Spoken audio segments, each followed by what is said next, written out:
Well, there were security cameras in there, and soon the operative is watching Mal take River and looks up his record. While he thinks about all of that, Mal handcuffs River to the deck of Serenity and asks Simon, what the hell just happened? And also, how did he stop River? It's a safe word? That's not the way that term should be used, Simon. Things get heated because this implied that River was a time bomb, and Simon never said anything over the 8 months they've been here. It's only after she kicked the shit out of everyone in that dive that it suddenly comes out. Not to mention probably shooting Mal if Simon hadn't just stepped in. He takes that kind of thing personally. Wash has to finally step in and offer a suggestion. Mr. Universe will have the answer. He's formerly Captain Universe, but he lost his commission for being AWOL. Mr. Universe is delighted over this footage and says there's a reason to not worry. Also, there's a reason to worry. Very much so. The first is because, don't worry, this stuff isn't making the rounds on the news or TikTok or anything. So that's not going to bring a whole lot of unwanted eyes their way. But someone else did already look at the source vid, which means one very determined pair of eyes have indeed already spotted them. And speaking of spotting, thanks to Mal's suggestion, Mr. Universe finds what set River off. A subliminal message that the Alliance has been adding to broadcasts over the last few weeks, very high up there. Likely to do what it's just done. Flush River out by turning her into a one-woman wrecking machine. I mean, that'll get notice. It's the world's most cutthroat game of Marco Polo. So for right now, Serenity is going to hide out at a settlement with Shepherd Book, who knows things.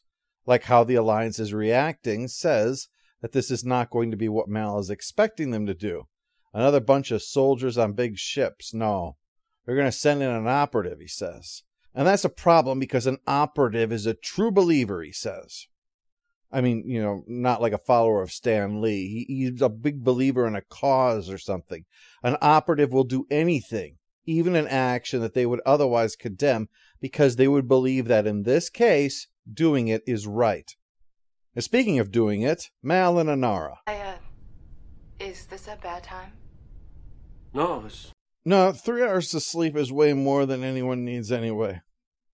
She's at the training house for companions and is hoping that Serenity's crew are available to be hired guns. But he sees that she's been coerced to lure them into a trap. Y'all were watching, I take it? Yes. Did you see us fight? No. Trap. I bet Admiral Akbar wished he'd hired you. So Mal shows up, much to Inara's irritation that he fell for this ploy, convinced this guy is more than he can handle. To demonstrate, the operative shows up, saying that he didn't actually come for a fight, just to talk about the danger that River is, and how they'll then both benefit with him taking her off Mal's hands. When Mal plays hard to get, the guy switches over from appealing to his sense of right to the stick. Cooperate, or I'll lock onto your pulse beacon and hit it with a missile. So he looks a bit of an idiot when Mal tosses the pulse beacon for Serenity at the guy to show all he'll do is direct that missile here. And the legacy that no operative wants is blown up by my own missile in a college for hookers. So he switches back to reason. I'm not threatening you. I'm unarmed. Good. Which doesn't work either. The body armor deals with that, though, and the operative proceeds to kick the shit out of him. It's thanks to Inara using a flash bomb that's disguised as incense that the operative is put down long enough for them to slip away and get to the shuttle, and Serenity's got the means to create a bunch of false signals to confuse as to which is the real one, so they'll slip away. But by now, Jane is openly questioning Mal's decisions about River and Simon, bringing it back to the war and essentially asking if all of them are going to wind up the same as Mal's platoon at Serenity Valley, dying in a fight they may not have started and may not have been on the wrong side of, but dying all the same. Even as Jane gets warned to leave, Inara wonders if Mal is in fact still fighting the war. Mal's not, but he is frazzled over Inara, and he tells her as much. Now is the time to admit to that. There's no guarantee of a sequel after all. But there sure was hope that there'd be. In fact, so determined was Whedon that he decided if an actor couldn't commit to doing a sequel, he would rather kill them off than risk them not being available for the next film and thus having to depart off screen. So yes, anyone who might die is to make it easier to make a movie which never got made. So, that's nice. In her dreams, River is back at the school, and she looks at a planet on the screen. With it comes images of rotting corpses and a reaver. Those are 2 nightmare things right there. 3 if you count the fact that she didn't study for this test. She wakes up while at the same time Jane has been drinking and decides that he's going to deal with River. Drop her off where the Alliance can have her so they'll be left alone. Instead, she kicks his ass, and then Simon's, so that he can't knock her out again. She's clearly triggered her fight or fight response. Ever since she triggered and said the word Miranda, they've been wondering what Miranda means. They've been thinking maybe it's the name of whatever takes over once she goes into ass-whooping mode. It's Mal who finally learns the truth when he goes on the bridge to try to talk her down. Miranda is not a person, it's a place. Kaylee can even recall when there was a call for workers on Miranda, but every mention of it is now purged, like everyone should just forget it ever existed. And speaking of Joss Whedon, when he was writing the script, he was trying to make Serenity something that could exist without prior knowledge of Firefly.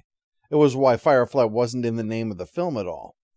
The reason we see Reaver's attack at the beginning of the film is that it sets up what's to come. A whole mess of Reavers are between us and Miranda, which is why Wash is all for just hunkering down on Haven where it's safe. Also, it looks like Haven has just been attacked. What a week I'm having!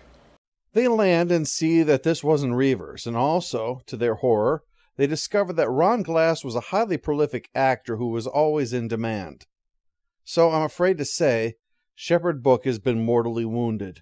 He shot down the ship that did it, but he's not going to make it. Before, he told Mal he needed to believe, and here he makes clear what he meant. Whatever it is that Mal believes in, just keep believing in it. Mal may have given up on a faith in a higher power, but there's something that he believes in that keeps him, if not on the straight and narrow, at least not stumbling too far from it when he does.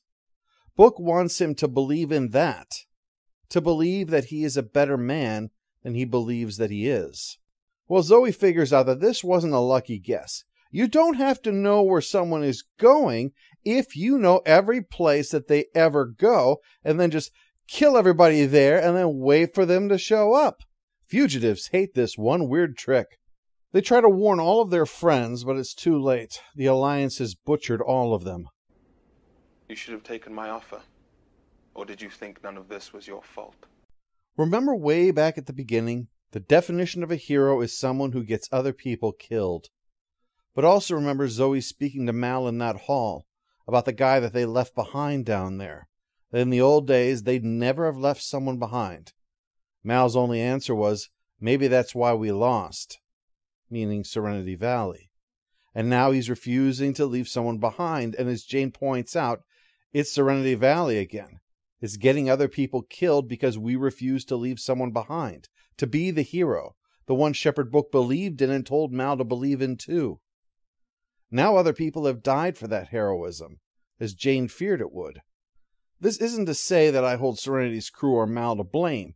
People who say, you're doing this when they murder someone when you won't be coerced, that's just a different way of saying, darling, why do you keep making me hit you? The operative acknowledges that he is a monster with no place in the world that he is trying to create, which is a world without sin. But this just spurs Mal into action. The Alliance has a secret that they are prepared to do anything, including mass slaughter, to keep. Maybe we should find out what it is and let that secret free. Because maybe the ones the heroes can get killed are the villains.